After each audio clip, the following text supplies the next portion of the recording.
Halo, ketemu lagi dengan saya, Lorina Gracia Sianturi, salah satu peserta pelatihan dasar CPNS tahun 2021, Angkatan 44 kelompok 3. Hari ini kita akan membahas tentang mind mapping nilai anti korupsi bersama pengampu materi saya yaitu Ibu Nurmayana Siregar, SE MSI. Ini adalah mind mapping anti korupsi yang telah saya kerjakan.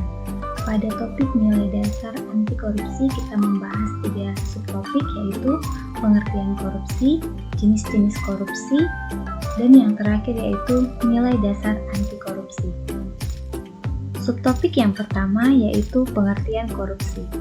Kata korupsi berasal dari bahasa Latin corruptio atau corruptus. Secara harfiah, corruptio berarti busuk. Sedangkan menurut Undang-Undang Nomor 20 Tahun 2001, korupsi adalah setiap orang yang dengan sengaja dengan melawan hukum untuk melakukan perbuatan dengan tujuan untuk memperkaya diri sendiri atau orang lain atau suatu korporasi yang mengakibatkan kerugian keuangan negara atau perekonomian bangsa. Subtopik yang kedua yaitu jenis-jenis korupsi.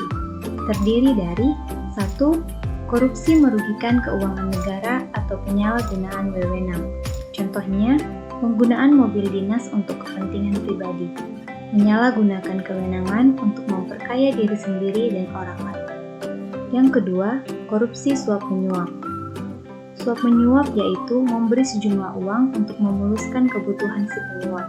Contohnya, menyuap polisi lalu lintas agar terbebas dari tilang. Yang ketiga, korupsi pemerasan. Pemerasan adalah memaksa orang lain melakukan sesuatu untuk kepentingan pribadi.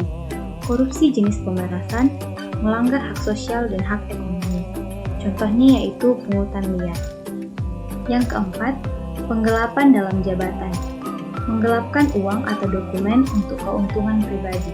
Contohnya, memanipulasi kwitansi kosong. Yang kelima, benturan konflik kepentingan. Seorang pejabat yang dihadapkan pada peluang untuk menguntungkan dirinya sendiri, keluarga, ataupun kelompok-kelompoknya. Contohnya, melibatkan usaha pribadi dalam proyek lembaga. Yang keenam yaitu perbuatan curang. Ketujuh yaitu gratifikasi. Gratifikasi adalah pemberian dalam arti luas. Artinya, pemberian uang tambahan, hadiah, barang, rabat, komisi pinjaman tanpa bunga, tiket perjalanan, fasilitas penginapan, paket wisata, pengobatan secara cuma-cuma, dan fasilitas lainnya. Untuk mewujudkan Indonesia bebas dari korupsi, kita harus menjadi pribadi berintegritas dengan menerapkan nilai-nilai anti korupsi yaitu yang pertama, jujur. Jujur adalah lurus hati, tidak curang, dan tidak berbohong.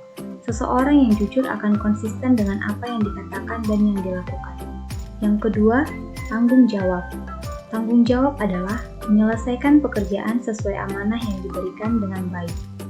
Yang ketiga, disiplin. Sikap mental untuk melakukan hal-hal yang seharusnya pada saat yang tepat dan benar-benar menghargai waktu. Yang keempat, mandiri. Mandiri dimaknai dengan keadaan yang dapat berdiri sendiri tanpa bergantung kepada orang lain. Yang kelima, kerja keras. Kerja keras adalah kegiatan yang dikerjakan sungguh-sungguh tanpa mengenal lelah atau berhenti sebelum target kerja tercapai. Yang keenam, sederhana. Sederhana berarti tidak berlebih-lebihan. Artinya, Anda menyesuaikan dengan kebutuhan. Yang ketujuh, berani. Berani menghadapi berarti tidak takut bahaya atau kesulitan. Berani berarti mempunyai hati yang mantap dan rasa percaya diri yang besar. Yang kedelapan, peduli. Peduli yaitu mengindahkan, memperhatikan, dan menghiraukan serta melibatkan diri dalam suatu persoalan, keadaan, atau kondisi di sekitar kita. 9. Adil. Adil berarti tidak berat sebelah dan tidak memihak siapapun. Dapat juga dikatakan berpegang pada kebenaran. Sekian pemaparan saya tentang mind mapping nilai dasar anti korupsi. Di pundak pemimpin yang bebas korupsi, disitulah masa depan negeri ini. Terima kasih.